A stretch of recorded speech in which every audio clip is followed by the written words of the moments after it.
Mm, mm, mm. Hi, how are you? Welcome back to Deep and Meaningfuls with Furzey. I'm him, Furzey. This is episode 7. Thanks for being here. If you're enjoying the potty, please share it with your friends and fam. You know, if you leave me a rating or a review on iTunes, that helps me out big time too. And if you want to get in touch or ask me a question, the best place is probably to hit me up on Instagram at the Mark Furs. Now, there are 3 things that I love in life: Black Sabbath, a swim in the rain, and a good deep chat. And this one, this one's pretty loose. The way things tend to be with my next guest. It is with my mate, Lowie. Now, we first met way back when he was doing Lowie's Hot 30 Countdown on the radio in Sydney, and he interviewed me for Home and Away. Now, since then, we both lived in Los Angeles. He's still there, slaving away over a hot microphone. I've seen him crush it on stage with his stand-up comedy many, many times, and he's probably the hardest working person that I've met in the entire entertainment industry. He's also my very dear friend. He's also ruthless, so be prepared for that. Here is Craig Lowe. A guy the other day saw me in my Alice in Chains t-shirt. I don't know if he was crazy or not, but he's like, "Hey, man in a box, man." And I was getting into my van at the time, and I thought he was talking about me getting into to your van in a box. I was like, "Yeah, that's me, bro." And he goes, "I love that song, dude." And I went, "Oh, and he's talking about my t-shirt. Okay, thanks. Me too." And then he just kept walking. Well, that's why you can't wear shirts and hats. I can't wear sports hats because then people want to talk to me about the team. And I don't know shit. How about that team, eh? Hey, sports. You like sports? No. Can you hear yourself all right? Yeah. All right. Are we start? We started. We've started, mate. Do you intro these? Well, yeah. How do you do it? Do you intro it without other people? I'll intro it after, but I'll play it before. So you'll be like, "G'day, welcome to what do you call it? Deep and Meaningfuls with Furzey." Welcome to Deep and Meaningfuls with Furs, brought to you by Stamps.com. Stamps, you're old. It's like that? Is that your intro? That's pretty good, actually. Very close? That's pretty good. I mean, I don't know if I'll be advertising with stamps. That's what Mark Maron does. Stamps? Yeah. What do you listen to? Rogan? Yep. Hey, do you like bison meat? Yeah.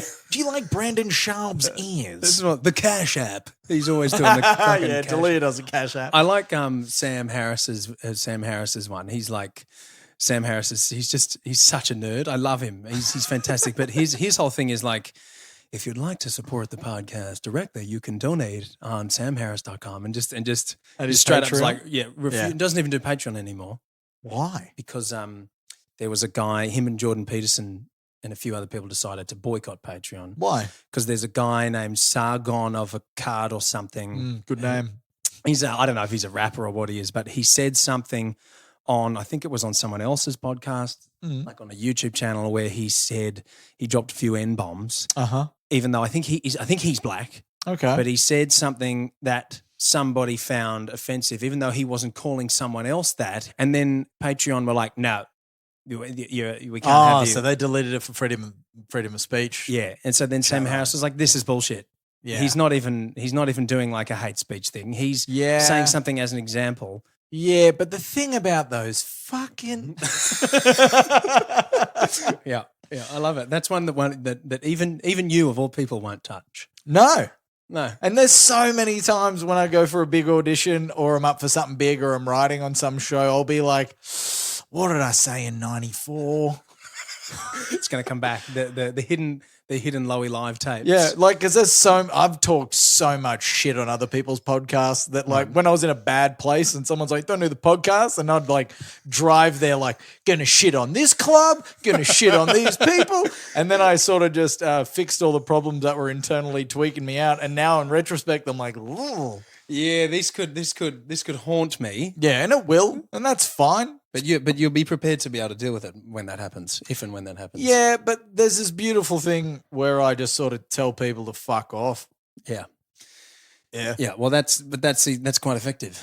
Because Very it's effective. something that I'm learning with this, doing this. Yeah. Exactly that. Like you kind of there's an element of consciousness when you're talking, and it's being recorded. Mm-hmm. But it's like if my intention is not to offend anybody, and if anybody's intention is not to offend, and somebody gets offended, that's their problem. Yeah. If someone's intention is to offend, okay, well then you need to be brought into line. But if Yeah. somebody says something with pure intentions, Yeah. the worst thing they deserve is, hey, listen, just so you know, that might be found a little offensive. And you go, Yeah, okay, but cool. the problem is that there's one thing I know from stand-up.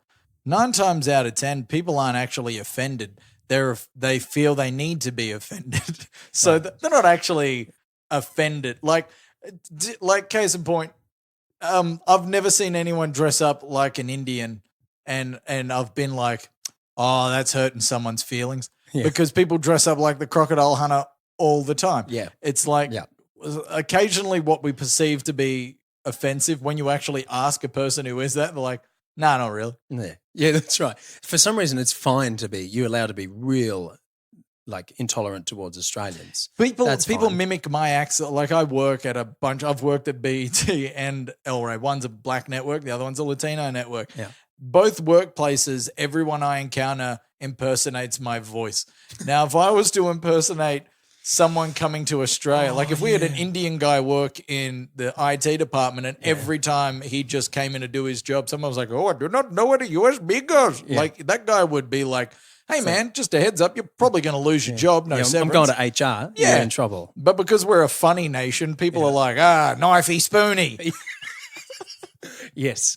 Which is, you're it is what exactly it is. right. When I've been working in hospitality, you kind of, Yeah. I would walk up to tables and, do that kind of thing, and people just straight away just do, I mean, you have a bit about it Yeah. in your stand-up Whole stuff. bit about it. And it's because it's so common. But it's like, what if I was Asian? Oh, And, you can't just do that back to somebody. You can't just make the I think the sound. other thing is too, I'm not offended. And- I'm not offended at all because 9 times out of 10, we do sound like that. Yeah. And we are a ridiculous people. Yeah. Australians at least hug on to their stereotypes. Yeah. Like, we drink piss and we fight. Like, Yeah. you say that to anyone over here, they're like, oh, yeah. Yeah, Yeah, I do that. Yeah, the white Australian struggle. Eh? Yeah. Oh, man, no one has it harder than us. That's it, down there in paradise. Oh, yeah. Yeah, really. That I always find that quite funny when I had someone say to me, like, when I'd been in America not for long, Yeah. and someone was like, "Yeah, because you guys like drinking and fighting because you're all descended from convicts, right? You're like Oh, yeah. convicts." The classic convict argument. We 100% bought it on ourselves.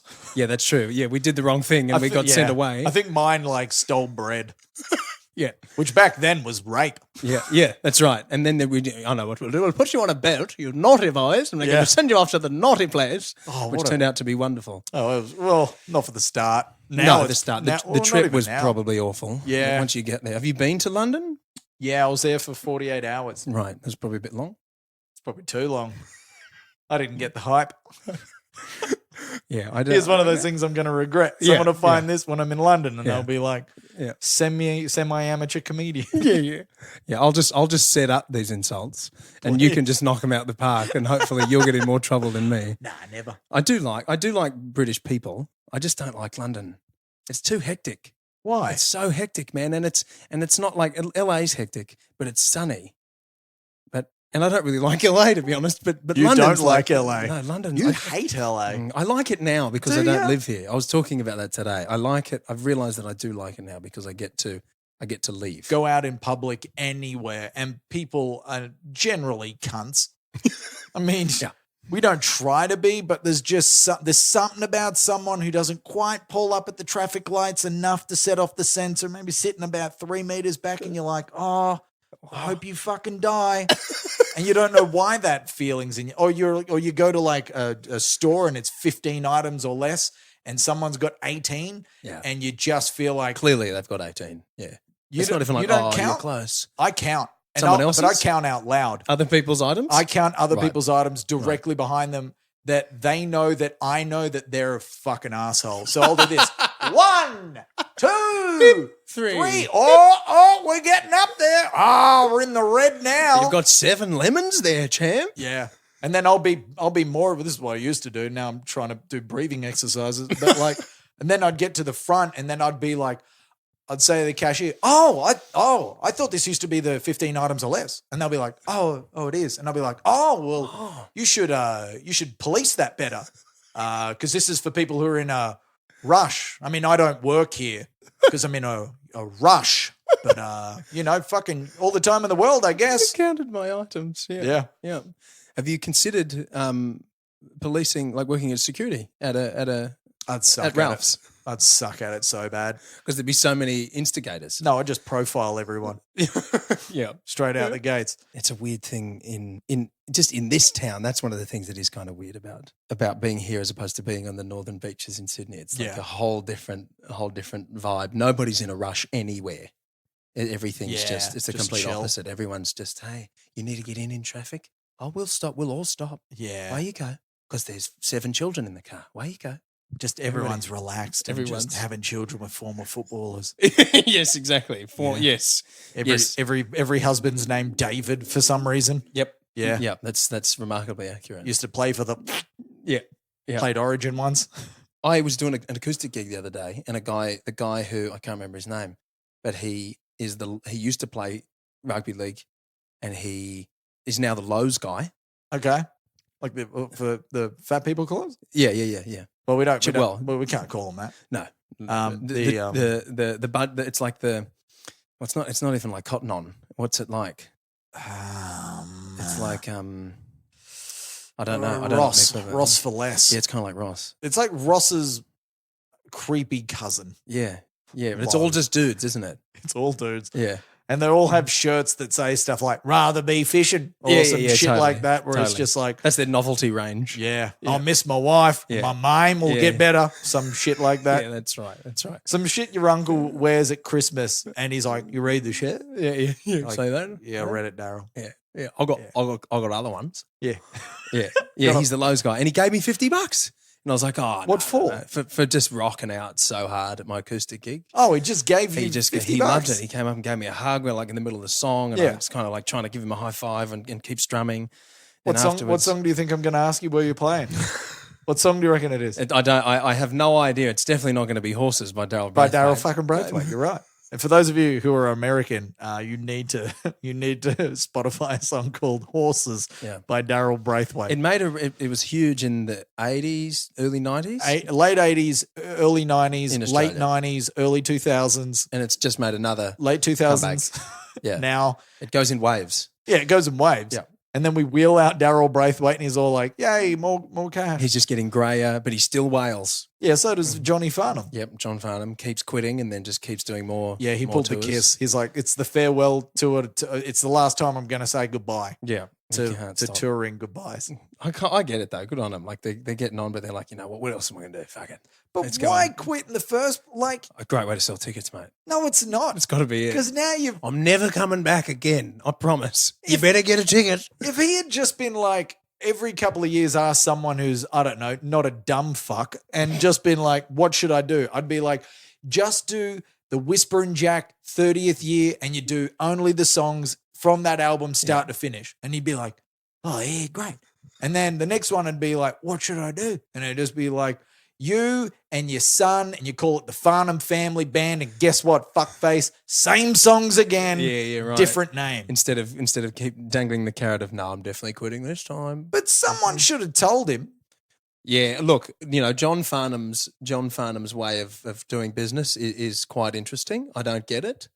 He keeps coming back. But look, I'll go. I haven't seen him yet, and I want to, but I know that he's lying when he says it's the last time. Yeah. So I'm comfortable in knowing that I will see him one day. John Farnham is a girl on Instagram who deletes her boyfriend's photos and then immediately puts them back up with something like "Bay Forever," and you're like, get the fuck out of here, Sally. Something fishy going on here. Yeah. I love a good breakup on Instagram. I'm currently following 3 absolutely outstanding breakups, and I'm going to be honest. It's just good to watch someone else's life fall to shit. What's the politics of Instagram breakups? Well, if you're a girl, you used to just delete all your boyfriend's photos of you two together unless you were cute in it. But now you can archive them. So you still keep the photo, You but no keep one sees them, it. but no one sees them. So you hit archive and they piss off. Okay. But then when you get back together and he's like, "Oh no, it was a joke. I was texting her about a cat. Wasn't asking to see that." Right. And then and then you can unarchive them and whoop, they're back. Yeah. Wow. Wow. Okay. And so they all just appear back on the They timeline. disappear and then they come back. But then it's quickly followed by at least 3 weeks of passive aggressive screenshots of girls' Twitters where it'll be like, a real man can't handle a strong woman. He won't know what to do with her. And you're like, yeah, it's like, bitch, you work at the reception at a real estate agent. You're not a strong, independent woman. You pay rent with 3 other girls in a house. I don't know how strong you are. I don't know if strong women have tandem car parking. Yeah. Well, that does seem like quite a challenging living arrangement, though. If I'm to be completely honest, maybe it's Got to be strong. maybe it's a different type of strength. Yeah, it's tolerance, a tolerant woman.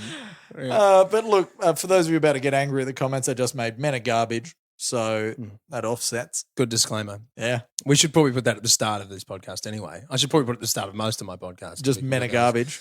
Yeah, and just like flashing audio, just kind of subliminally playing in your ears, and then we're off the hook. Well, everyone just likes shiny things. Yeah. You know what I mean? Yeah, it's like the inner kangaroo in us. Yeah. Do they like shiny things? Yeah, they love them, especially if they're coming from your car. One time when I was 17, me mate. So no, I just totally went. I've never. You just went so orange. New South Wales. Me mate. I never say me like that. I know how. I know that it's my. Yeah. But for the sake of the story, me and my mate Gaz, he picked me up in his mum's car. He didn't have his P's yet. He was on his L's. Which means for anyone in America listening that you're learners. Yeah. You're not allowed to drive without a fully licensed person.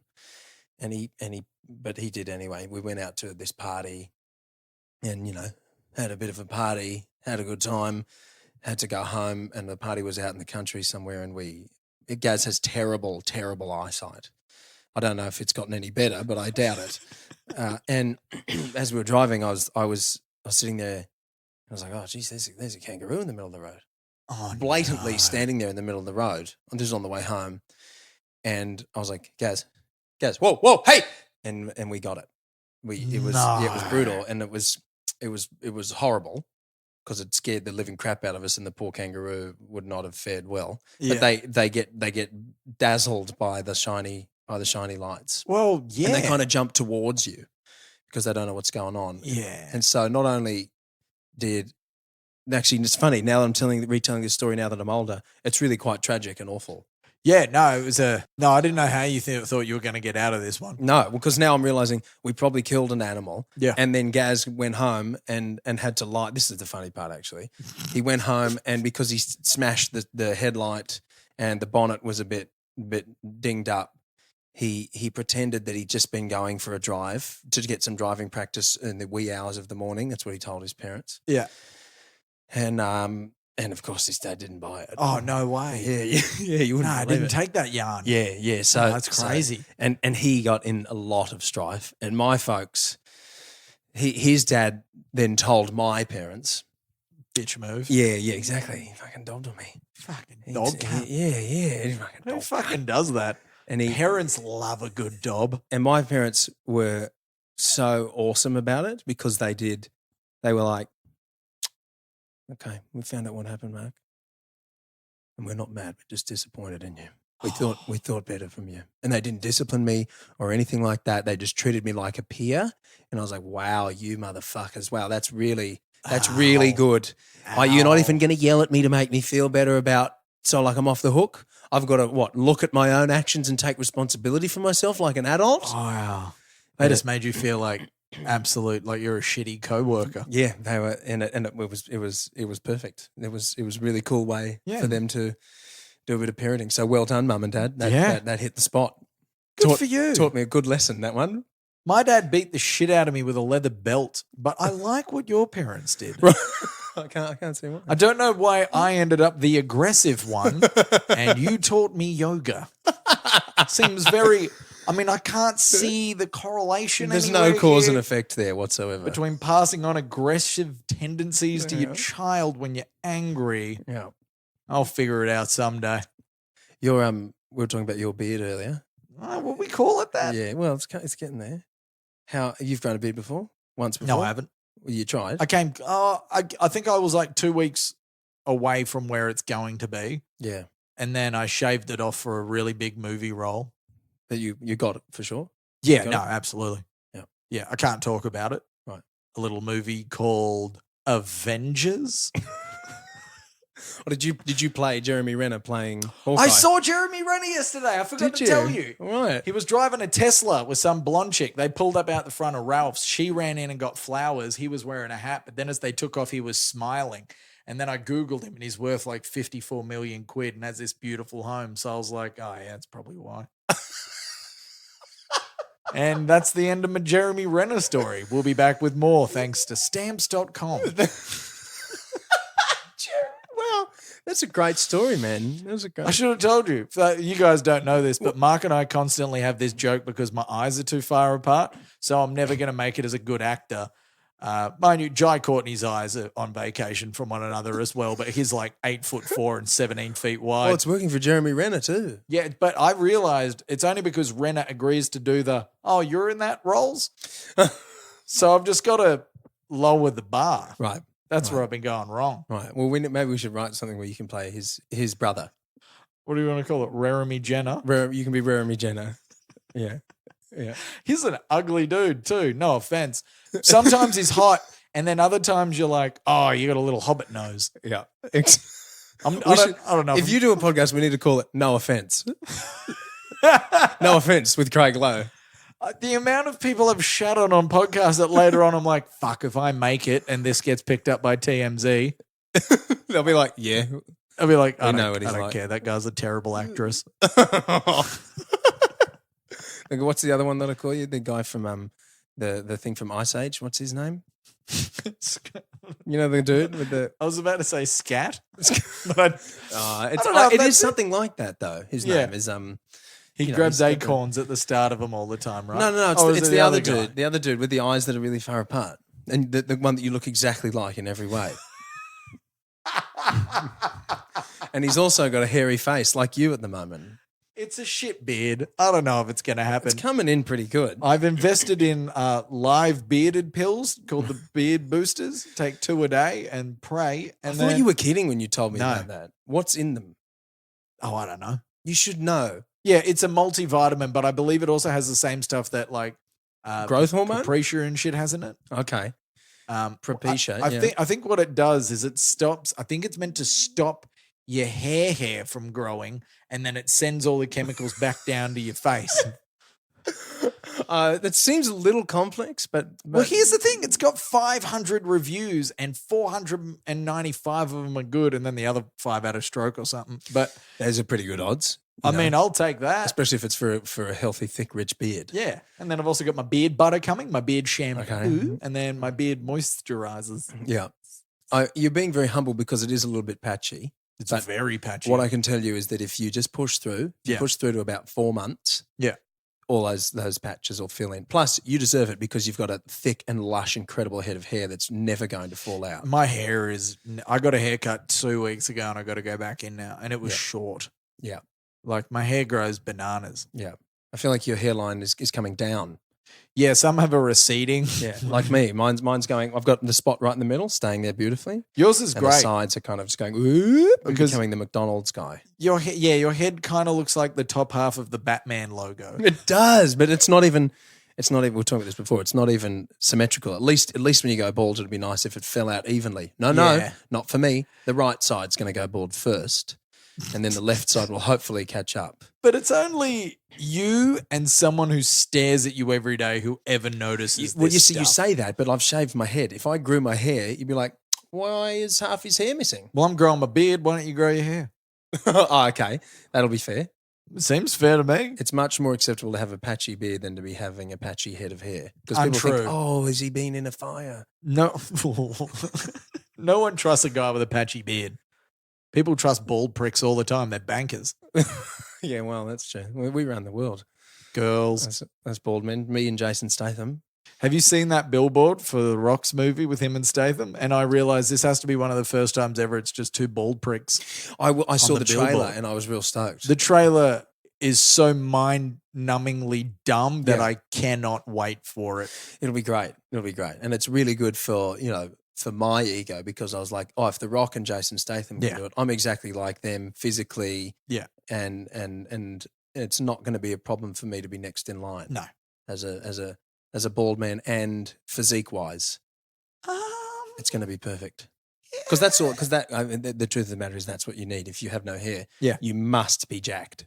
Are you thinking of getting jacked anytime soon? I see what you've done there. Are you thinking of getting muscular whenever you want? You're acting as if I'm not already perfectly toned, tanned, and sculpted. I mean, I'm still carrying a little bit of holiday weight. I've been traveling, okay? Okay. And I'm on holiday now, so. But you're a vegan and you don't really drink, so what's your excuse, you fat fuck? I'm in a relationship as well. I'm happy. Who with? Okay. McDonald's. Nice. Take that. Good. See what I did there? Good, yeah. See what I did there, Porky? Two to low dog. Okay. Well done. Really hurting that self-esteem. Really fucking got you there. I called you fat. It's going to be fine. How are you going to come back from that? Oh, what? I'm just going to not eat for a week. Good. Speaking of that, I've genuinely, it's when you do it intentionally, it's called fasting. It's not. It's different. Yeah. When you do it because you look in the mirror and you're in tears, it's a disease. Yeah. But if you're consciously aware of it, it's fasting. And I did 3 days once on just water. How was your mood? It's a very interesting state of mind. Yeah, it really must be. You get to the first days, it's actually fine. You get a little cranky because your body's used to eating. Yeah. But you can push through. Physically, you're fine. Okay. The second day, you start to feel a bit tired. You're quite a bit lightheaded. Yeah. And you're just a bit slow because your body's still burning up the blood sugar. Yeah. And the third day is kind of, you're really tired. But then what I didn't know is after about 3 or 4 days, your body switches over into ketosis and you're burning your stored body fat. And it's this beautiful, clear state of mind. And you can keep going like that for a while and it's wonderful. I never got there. I got to the shittest part and then caved. Oh. So, you live and you learn. What'd you learn? Either don't do it at all, which is what I've been maintaining, haven't done it again, Well, or good. power through 3 days. Get to see what 4, 5, and 6 are like. Yeah. But you can't really do it if you have a job or anything to do in your life because you probably just want to chill. And like someone like you who just can't sit still. This is the most you've sat still probably in a week, isn't it? Yes. I honestly had to think about that. Yeah, I'm constantly trying to make it. Right. Yeah. And it's a good mental place to be. Yeah. Yeah. When you make your entire life about your career, and it takes like 10, 15 years to end up writing for El Rey, you'll look back and be like, I made it. I made it. You know? I was interested to do coming into this podcast because we know each other very, very well. Yeah. And I've heard you've got a lot of really good go-to jokes, but you know that I've heard them all many, many times. You've heard them, I don't know how many times. My go-tos include acting like someone grabbed me. Yeah. Oh, yeah. Fuck off. You'd be saying, oh, listen, get off. Yeah, That's a good one. That always gets a good chuckle, though. What else? What one comes to mind when you're on it? Well, you do what you do, and these still get me. You do, and you've done it already. Have I? Yeah, you do. You pretend you're on the radio because that comes very naturally to you. Well, here's the thing. Whenever I do a podcast with someone, because I've, made a career out of doing this, I'm always quite taken by someone doing it because you can see that they've heard a lot of radio, they've heard a lot of podcasts, but it's good to watch how someone's brain has soaked in that knowledge from all those years of listening. Yeah. And if they've decided to incorporate some sense of a structure. Yeah. See, the way to come out of these things would obviously be like, a radio break for me. Yeah. I would be name, what's the purpose of the show, Yeah. where you can get all the shit for it, Yeah. what you can expect on this, but then you got to give them a reason to give a fuck about all of it. So you almost ask it in a question. Yeah. Yeah.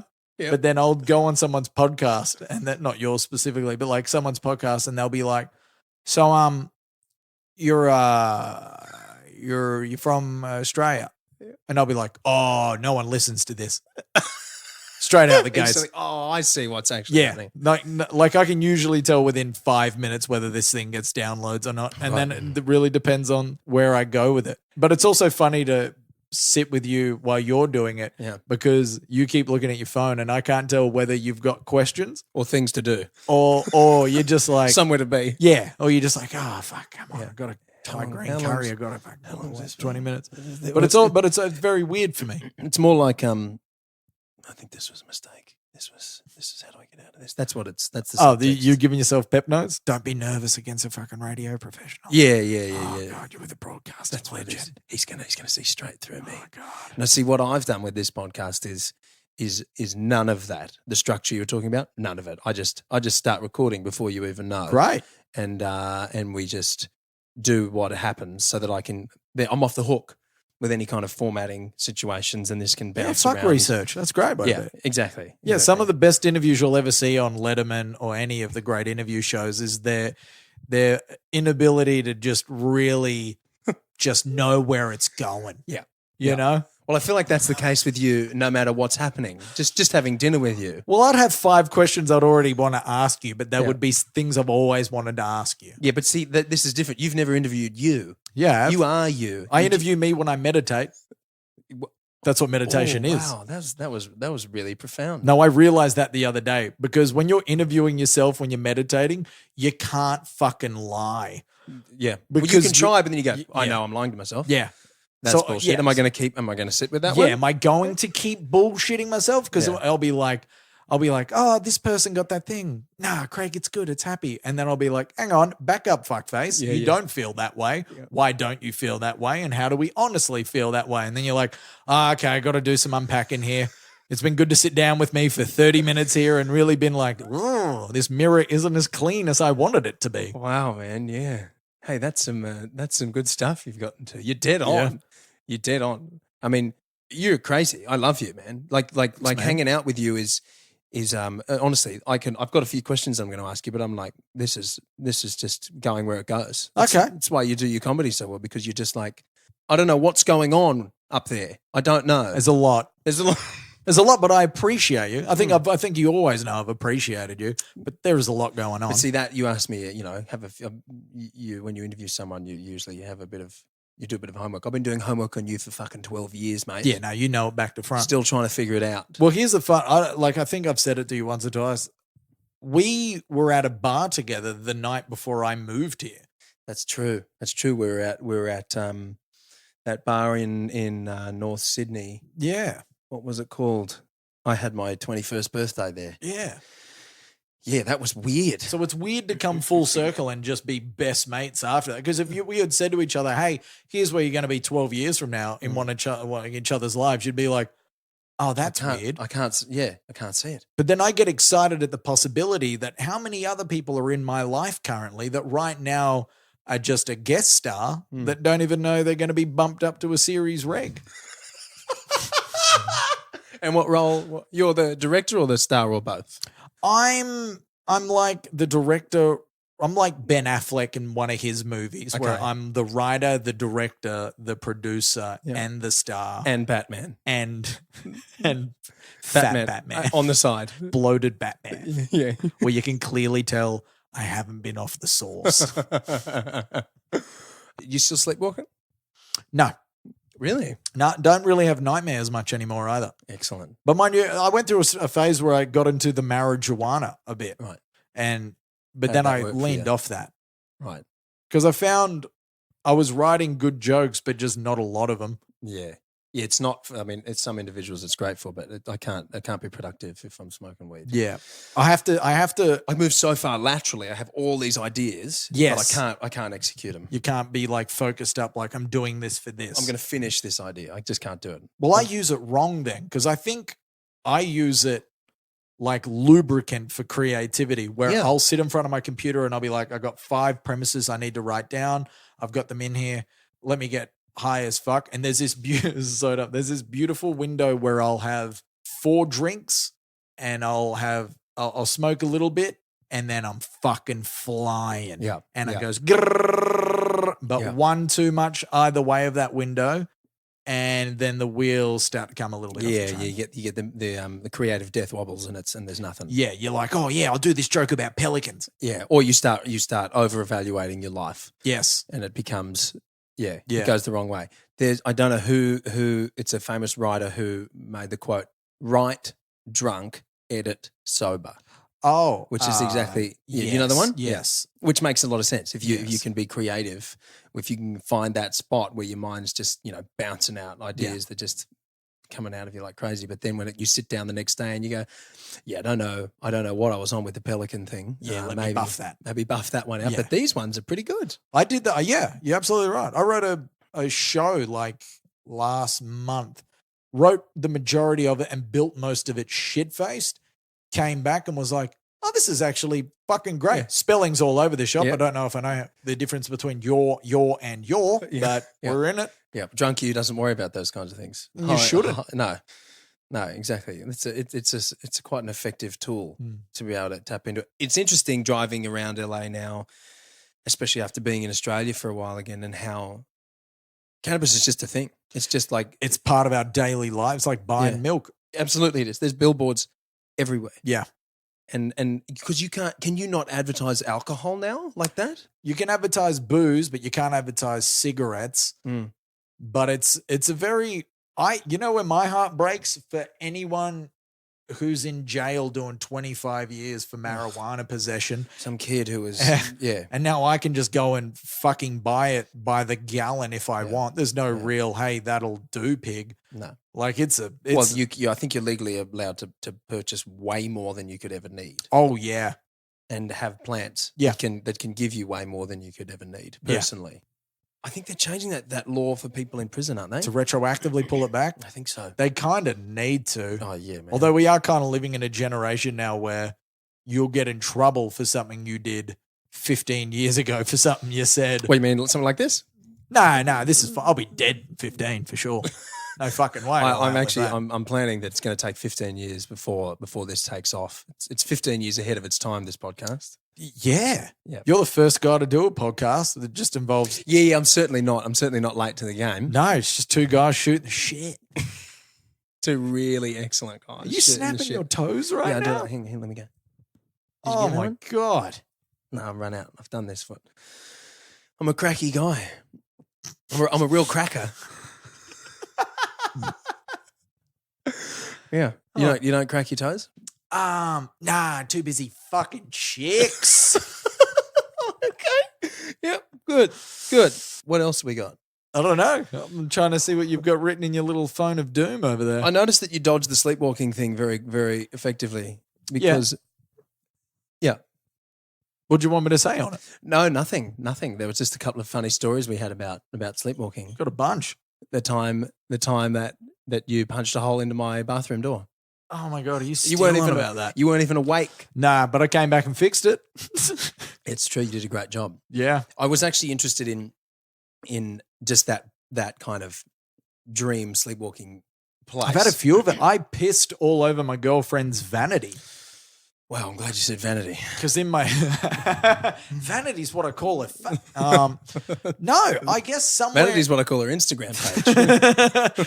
I guess I just saw a white thing, and my brain was like, "Guess it's a dunny." So because I remember sleepwalking once when I was young. I was probably 12, 13, and I'd walked all the way up the other end of the house, and then I remember it, and I came back. And I was standing outside. I was going to go back to bed, and my bedroom was next to Mum and Dad's room. And Mum goes, "Where have you been?"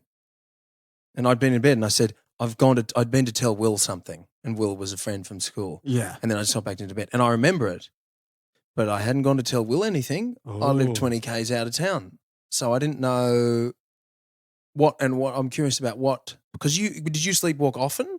No, I have a weird backstory for it. So like in 1994, I had a good friend called Ross Scarazinamo, and we started reading horror stories together. There was all these horror books we would get out from the library and just read a bunch of them. But something... Like Goosebumps? No, like for some reason... Actual Like I still think about some of those stories. Like why was that in a primary school? Yeah. But then I started feeling like I was getting haunted by something.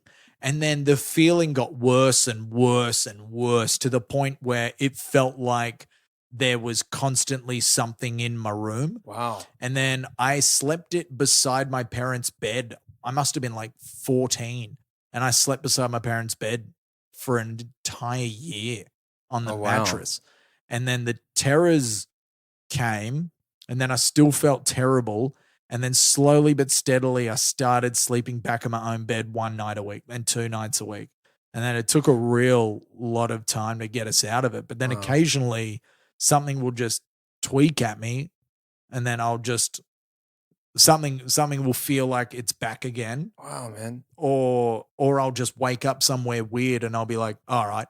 But now I'm like, so before you started reading these things, there was nothing. There was nothing. Wow. But I remember the day I sort of saw something. I was walking and something flew near my feet, and I was like, oh, like a black thing just flew beside my feet.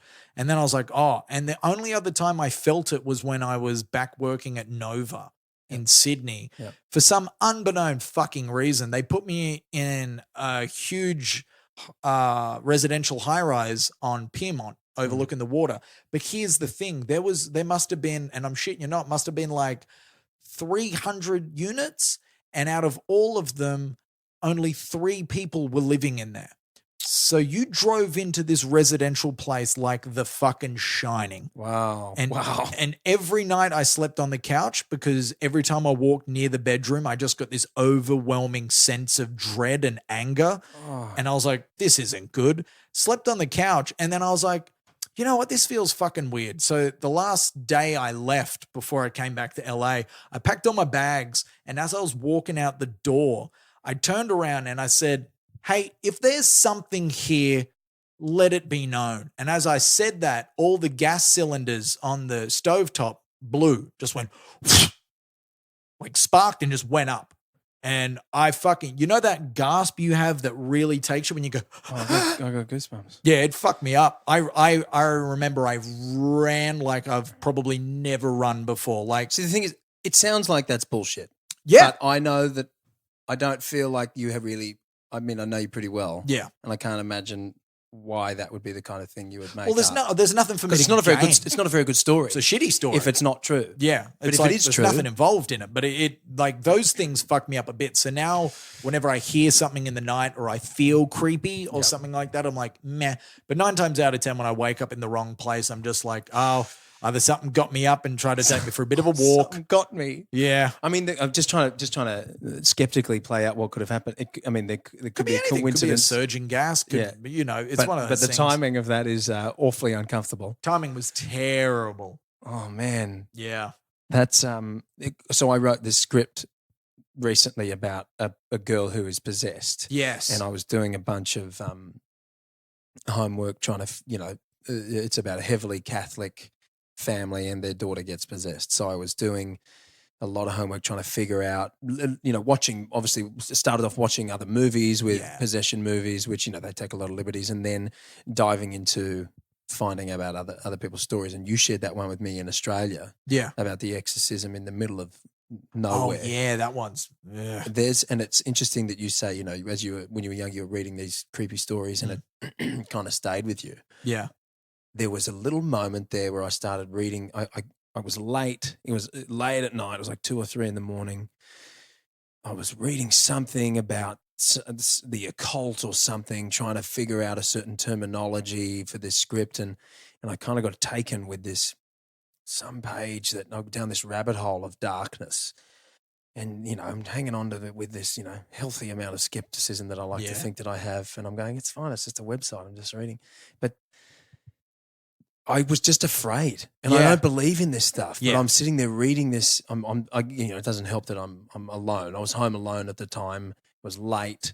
I'm reading stuff about the occult, and I'm like, I just started getting real scared. Yeah, and I started thinking, man, what happens if in the process of writing this script about a girl who gets possessed, what doors am I? What's happening? I don't know. I don't believe in this, but I'm still afraid. You don't believe in it, but a large part of it, like, I know you and I are sort of on the same wavelength when it comes to that sort of stuff, but it's like you can manifest specific things if you do it well enough.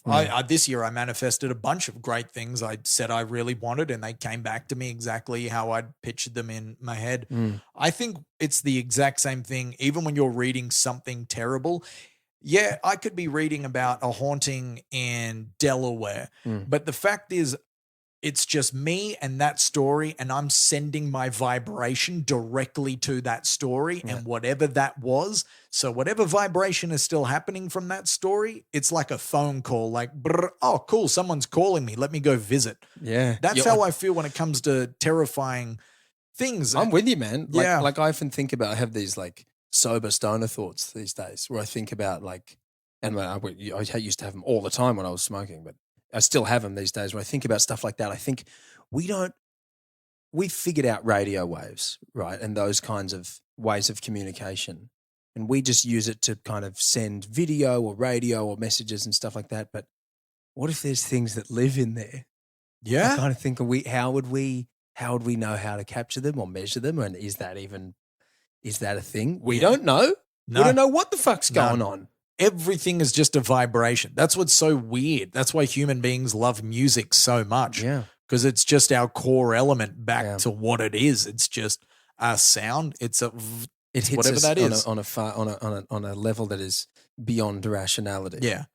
And not to go like a full, like turn it into a Ghostbusters podcast, but we're at a point where even if they released video now of an actual UFO and said it's an actual UFO, we're all too fucking dumb to just be like, well, it's doesn't exist. Like we're all so quick to say the other person is bullshitting.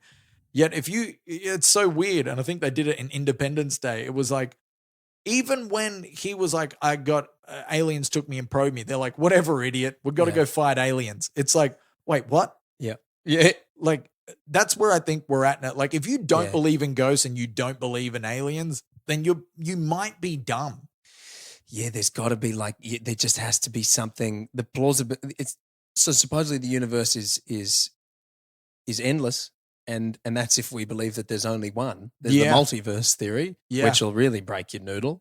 But if it's endless, how is it that we're the only life? Yeah, and it's so arrogant to think that this is the best the universe could come up with. Yeah, we're the peak. Yeah, like we're the apex predator of the universe. Yeah, we may be destroying the planet that we live on and killing ourselves and killing each other, but we're the peak. That's it. Out of all the universe, I'd love for whenever I don't know about you. Whenever I see one of these end of the world movies and aliens are coming, I'm like, good. Yeah, we had a good run. Mind you, we kind of went a bit far. I think. Yeah, to be fair, we probably deserved to be taken down a peg. There is no possible way when you see any political climate or the general populace of people who get famous for things on Instagram that a part of you isn't like, all right, let's hand in what we call this DVD of life. I think I've had it too long now. Time for the resignation. It's fine. The one that gets me is the talk of going to Mars and colonizing Mars. Leave it alone. I'm just going to think, do we deserve to go to another planet? Nah. We should probably fix this one. Yeah. Before we go there. I'm cool for us to go there as long as we fix the mess here. We can't just, it's like a hoarder. You load up your apartment with a bunch of junk to the point where you can't live in it and go, I'm just going to move somewhere else. Yeah. No. Just throw away your shit. It's the same as population control movies. Yeah. When they're, like Kingsman, when they're like, hey, we're going to kill a lot of people. I'm like, okay, so what's the bad part of this? Avengers?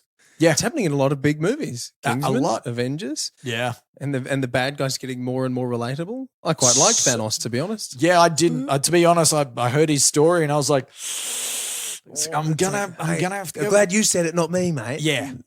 Do I get to be one of the 50% that sticks around? I'm fine if I'm not. Yeah, I had a good run. Yeah, I think as soon as you bring it up, you're done. Is that what it is? That's what we deserve. Imagine if aliens come back and took us out Thanos style because they were also just sick of superhero movies. I'd star in one. Yeah. So my mum had a ghost story. Speaking of Ghostbusters, really? Yeah, we used to live out like 20 minutes out in the country when I grew up. And there was an old family that lived in the house before us, and their grandma apparently she died at the house. I think she died up at the clothesline, had a heart attack or something. But I can't remember the story entirely, so sorry, Mum, if I'm getting it wrong. But I can't remember if she was looking up at the clothesline at night and there was a woman up there, or if she was up there, Mum was up there doing it, and there was a woman up there hanging clothes with her. And Mum just tells this story. Mum doesn't talk about this kind of stuff. She's not this kind of person, and she just tells this story like it was something that happened when she was I ran into Andy, I ran into Bill's mum from school down at the shops. Yeah. Oh yeah, and she'll tell the story about that. Oh, there's an old woman up at the clothesline. She just tells. It's like it just happened. I just kind of believe her that's whether it happened or not. She believes that's what happened. Yeah. And it's like why? I kind of think why. What has she got to gain by making that kind of thing up? Yeah, and there's so many of it. Like, absolute. What is she like? No one's gonna come to her house and be like, "Here's $1 million for bullshitting about a ghost." Like, yeah, she's not getting anything out of it. no. And she doesn't go around telling everyone. But if you ask her, she's like, yeah, I've got a couple. She's got a couple of stories like that. She's just like, well, I don't care if you believe me. It's what happened. Yeah, the country. There's something about the country that's just eerie. Yeah, it's really off-putting. Yeah, I don't know what that is, but it's out there. That Wolf Creek stuff, man. Yeah, I mean, well, that's actually a person doing horrible things, supposedly. But, yeah, I think it's the isolation. Yeah. So no more night terrors or sleepwalking? No, I don't, but my girlfriend gets sleep paralysis. Oh, you've passed it on? Yeah, I mean, I palmed it off. Yeah, right. Good. I mean, if you're a ghost, were you going to mess with me or this big-titted Instagram model? You know? Bye. It's because of your muscles. That's what it is. I thought I was big, and then I Googled that fucking picture of Jai Courtney, and now I don't even feel like going to the gym. It's done the complete opposite of what I thought it was going to do. He's a big boy. He's a big boy. God, I stood next to him at Melrose Markets once. Yeah. And he smelt like rich people. He smelt like he knew. He's been doing very well, hasn't he? What did he do? Suicide Squad? Did a couple of things. Yeah. I don't really do it. Oh, yeah. Did he do Insurgent and those ones? Was he in those? Yeah, he did an Insurgent, Divergent, Detergent. We had an Insurger at our house because my wife Laurel kept banging on about how she wanted to watch Insurgent, and it wasn't at the movies and it wasn't on demand yet. Yeah, and so every time she brought up Insurgent, she had to put $1 in the Insurger. I made about $40. No, yeah, she was real obsessed. Did she end up watching it? We watched it, and she was a little disappointed that she lost $40 for it. Was it okay? She liked. Actually, to be fair, she liked it. Yeah, I wasn't a huge fan, but I thought I had a nice time. Yeah, and that's our Jai Courtney story. How are you finding the stand-up scene? I've been a little not really in it lately, right, which is both healthy and not, because I signed a deal to do an album and then I got this full-time writing job. I didn't think it would take up that much of my time, a full-time job. I didn't think the full-time job would take up any of my time. And now I work so much that I'm looking back on what was I doing for those 5 months when I didn't have this job? Yeah. Yeah. So stand-up's good. Yeah. It's not really my time or my people's time right now. Right. And that's fine. What do you mean, angry white dudes? I was going to say well-adjusted, beautiful Anglo-Saxons, but I mean, you said it's fine as well. Right, well, I think there's only room for Bill Burr, and that's... Well, I think the straight white angry, not even that, it's just straight white guy comedy, because there's so much of it, and then a lot of it, here's my take. If you're a fucking alt comedian who wears flannel shirts and a stupid dad hat, you're going to get a job on a TV show somewhere. But a lot of the problems people have with me is my face, how I look, and the sound that comes out of my voice, and the fact that I clearly own a gym membership. And although I've written for BET or MTV or VH1 or all these, high profile places, people just want to hear woke comedy, even if they don't believe it, which is a weird thing. I find a lot of stand-up lately is it's not vulnerable. It's just saying obvious shit so people agree, like, gays are getting married, about time, am I right? It's like, wait, then what were you thinking before? That's a lot of my fear, where they're just like, it's very about time this started happening for this, am I right? And it's like, wait, you didn't think that the whole time? Why are you saying it to a group of people like that? Seems like a bit of virtue signaling, virtue comedy. Yeah, it's very, hey, these people are bad, am I right? It's right. Yeah, obviously. I mean, here's a joke you've probably heard before. So I'm a little bitter at it, I guess. Sure, But sure. that's a good thing. Well, so I had a crack at doing stand up, and Yeah. I did 2 open mics, and there was about how long have you been doing it now? 8 years. Oh man, 8, 9. So I had about 2 months where I was really trying to, work on jokes and figure that stuff out and getting things sorted. And I did 2 open mics, and I just found for me, it just wasn't a healthy state of mind for me to be in, because I kept like, I was just searching for the comedy in every conversation rather than just enjoying a good conversation. Yeah. And for me, it just wasn't a good place. Yeah. And I can totally see how I can go in waves where you're Yeah. like, I'm really loving doing this and I'm feeling good about it. Then other times it's like, ugh. Yeah. It's and I don't know if it's the right. I think this actually just having a chat, and if we have a laugh, is much better, much healthier for my mind. Yeah. Whereas you seem to be able to kind of be off the cuff with gags a lot better in general. I kind of have to really sit there and try and really squeeze them out of me, and it became a bit of a chore for me. Yeah, but I think the commonality you'll find in that is I can't sit there and write music. Do you know how sometimes something can just flow through you no matter how much you want? Like, I wish I could sing like you can. Like, you can hit notes, you know how keys and structure and all that shit works, and a F is a B and all that sort of shit. It's exactly the same as stand-up, I find. So, like, you can stand on stage with a guitar and someone can just yell something out and you can immediately be like, oh, I'll play a G here and then I'll just mellow into this song and that'll work. It's the same as stand-up, I've found. It's like, there's a formula that you're kind of understanding. And I know what's going to work. Like, I know if I do crowd work with one guy in a green shirt and I make a joke about him looking like a fucking leaf, I've already planted it in my head. I'm like, okay, so spend the next 2 minutes on 3 other people and somehow bring it back to the leaf. They don't know I'm doing that parlor trick. But so callback's always going to get a laugh. Yeah, so I'll be like, blah, blah, blah. Moving on to the next one, blah, blah, blah. Buddy, are you high? Yeah. Why don't you fucking smoke his shirt? Yeah. Oh, how did you do that? And it's like, I knew I was going to do it. You just did it then. That's a good joke. Yeah. And in my head, I was like, I need to fill in 3 minutes of my set to segue into this joke about how much I hate talking to people. And then it looks seamless. Like, people are like, well, I don't know if you came up with that on the spot or not. Yeah, yeah. So that's a lot of it. But mind you, you're at the open mic phase, and that's the same as how you were talking about fasting. Yeah. You gotta spend 3 years in the trenches, and that is the best way to weed out who really wants it. Absolutely. And part of it for me is I'm probably just justifying the fact that I was just real freaking hard. No, and well, the other thing is that the open mics, these are people who are meant to be making jokes, but they're depressed. They're depressed and they don't listen. They sit on their phones. Yeah. A lot of them aren't very good. Well, you're not meant to be at that phase. Yeah, you're still learning figuring it out. Yeah, but a lot of hanging them out there was like, wow, this is a dark place. Yeah. This is a depressing place. And it gets very cliquey very quickly. Yeah. Like, that's one thing when you hang out at the clubs. It's like, there's one big comedian, and then he has 3 guys sucking his dick, and then there's 3 guys sucking those 3 guys' dick. So it's like this pyramid of dick suckery. And then you're just like, g'day. And then they'll be like, well, yeah, we go on tour with, and we, and then you're like, yeah, but you're not in the club. Yeah. And there's like, but no one likes you guys. I'm not sure if you're aware of this. Yeah, but then the head guy will be the nicest guy. Yeah. It's always the underlings that are the biggest fucking pull throughs, but it's like that with anything. Yeah. Yeah.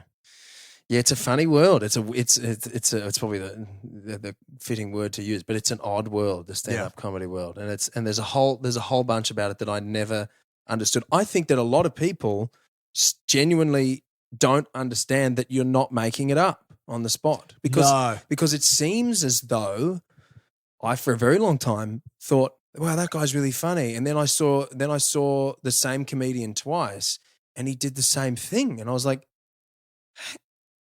hang on a minute.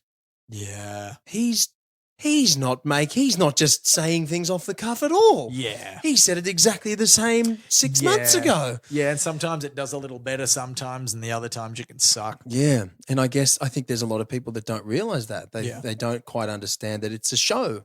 which makes complete sense. Yeah. It's like a band. They don't just make up the music on the spot. So Yeah. why on earth would a comedian be making up what they're doing? Now, there are some guys like, Ross Noble. Yeah. He's a nutcase, and he just comes out and does a completely improvised show every time. But that's a rare breed of human. Yeah. There's a couple of guys that are, brilliant crowd work guys Yeah. who do nothing but the crowd work stuff. I think that a lot of people think that that's what it is. Yeah, a lot you're of just a people do. funny guy, so be funny Yeah. anywhere, and you don't have any jokes, and you just go. Yeah. Which is why it fucks up a lot of people when a heckler yells out because you've just yelled out in the middle of a scene. Yeah, right. Like and it's you've a got, play. You've got the flow, and the flow has been completely interrupted. Yeah. And then and sometimes one joke can be the callback for one in 3 minutes. So then you have to mathematically stand there and be like, well, that cunt fucked up that joke. I started doing crowd work on him. Mental note, you can't do that joke in three jokes time, just so you know. But during this entire time, you're having an inner monologue conversation with yourself while calling someone a prick, and his girlfriend looks like a tarantula. Like, that's the weird part about it. Yeah, wow, it's so much more conscious than it really seems. The nights when I'm great on stage are the nights when I'm having zero conversation with myself in my head, and I'm feeling everything I'm saying out. Yeah. The worst nights are when I'm in my head like, this sucks. Fuck this. Why is that guy texting? It's the same thing with acting, like if there's if I'm doing a scene, even if it's an audition or something, and you're in it, and the moment that I start to search for the line, like I've forgotten it, and I go, what is it again? And I'm talking, but my inner mind is going, hang on, what do I say next? And then even if you get it, it's crap. You're just hanging on for dear life. Like I can finish the scene, but it's rubbish. Yeah, because you're not. That's why learning your lines is so fucking important. That's why going off book for me, I don't know about you because you've helped me so much with my acting, but like if I don't know the words, I'm fucked because I'm not thinking about emotions or delivery or how would I say that in that character. I'm just being like, what do I say after the bit about the jungle? Yeah. And then you can see someone's wheels turning. Yeah. And exactly, you can finish the take. Yeah. But you're like, oh, I was being me, and I was acting real hard there, and I think it showed. Yeah. And half the time, like nowadays, if I do that, I just stop. I just go, sorry, I've lost it. We need to start again, because otherwise I'll finish the take. I get into the bad habits where I'll finish the take, and I'm like, oh, that was rubbish. But I don't say anything because I managed to finish it, and maybe they didn't know. Yeah. They knew. And if they didn't know, they should have known. And they'll watch it on film. Yeah. So I'm like, no, sorry. I'm thinking. I'm gone. I'm not there. I'm not here right now. It's why if you get the giggles, or they call it corpsing, when it's impossible to stop laughing. You did a comedy film recently, right? Yeah. Did you have any of those moments where you guys were just struggling to get through a take without laughing? Or was it all... Yeah, but that was mostly at my acting. Right. And that was the crew. Oh, yeah, okay. That was the director actually going... It wasn't even anyone We else. made a mistake. Yeah, it was a lot of that. No, I don't think we had any of that. You're lucky because it really gets... Just like if you watch outtakes or bloopers on any of those comedies, like Anchorman outtakes, and you can see there's just a moment where there'll be the odd scene where they have to do like 12 takes because... anything, you're gone. You're in your head and you're so aware of what you're doing. Yeah. And it's just impossible. Even if it's not a comedy, it happens all the time. Especially like comedy's even way worse. But even if it's not, something happens and you cannot remove it from your mind. Yeah. And anything they do or say that's remotely different, forget it. You're gone. Fuck, that's weird. And I don't know what you can do to get out of it apart from go for a run and try and come back another time. Yeah, acting's hard. Acting's hard and fun. It's hard enough to be yourself, let alone trying to be someone else. Yeah. I think a large part of me, if something was big enough, I probably would do acting more than I would do stand-up, which is a weird thing to spend 8 years crafting. And then I had 3 really good things back to back. And then I was like, oh, I think I enjoy the collaborative process and hearing others' opinions and molding something together as a team. Stand-up's very, very singular. It's very... I'm writing it, then I'm on stage, and then I just have to take the full brunt of the good and the bad. Yeah. I guess that's where it can be so rewarding, but also challenging, right? Well, yeah, and a lot of times with acting, I take in a stand-up mentality. So, you and I, I went for that role last week that you helped me with. I probably won't say what it is. Oh, you'll never know. Oh, you guys are going to be so angry about it. But it's one of those things where, as someone who when I'm working on something, I will give it the utmost respect and time.